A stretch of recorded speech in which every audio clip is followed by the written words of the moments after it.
If you believe that you deserve more or better than anyone else, you're part of the problem.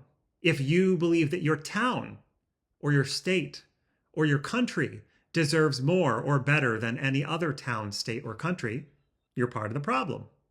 If you believe that your gender or your ethnicity deserves more or better than any other gender or ethnicity, you're part of the problem. This is the main problem with politics, with the economy, with society at large, is that we believe in some way that we're different or special than everyone or just even one other person. That's all it takes.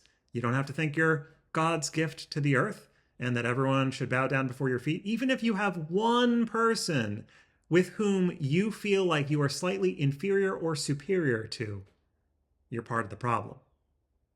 That is the fundamental issue with human thinking at this point in time in history.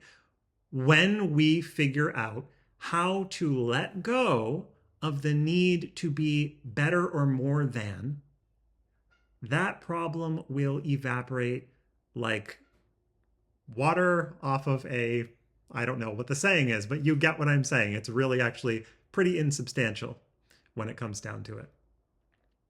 If you're a politician and you believe that, or if you're a constituent and you believe that your side or your party or your group or your people deserve better or more than someone else, because I don't care what the reason is, history or what's happening to you right now or what you think is about to happen to you, it doesn't matter.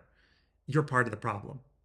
Now, there are a million ways to refute what I'm saying because we all have our reasons.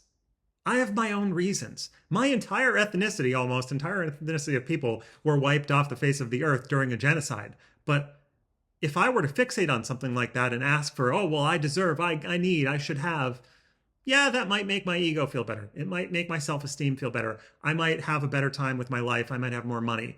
But I would be part of the problem because the problem is that I think that I'm better or worse than somebody else. And it's just not the case. If, and this sounds so basic, people will say, oh, I know that. Duh, I know that. I'm so smart. I know that. But guess what? If you actually observe how people behave, and I'm including myself in this, we don't actually act in alignment with that. And it is so simple, yet so difficult to pull off because guess what? We don't want to die or we don't want to lose the game. So this is a collective problem. And it won't be solved through incremental progress towards some ideal. That is not going to work. There will never be a plateau that is reached where we suddenly feel like everything is equal. That's never going to happen. By the nature of how we conceive of the world, it's never going to happen. So all you can do is look to yourself and say, wait a minute, I am part of this problem. And just stop.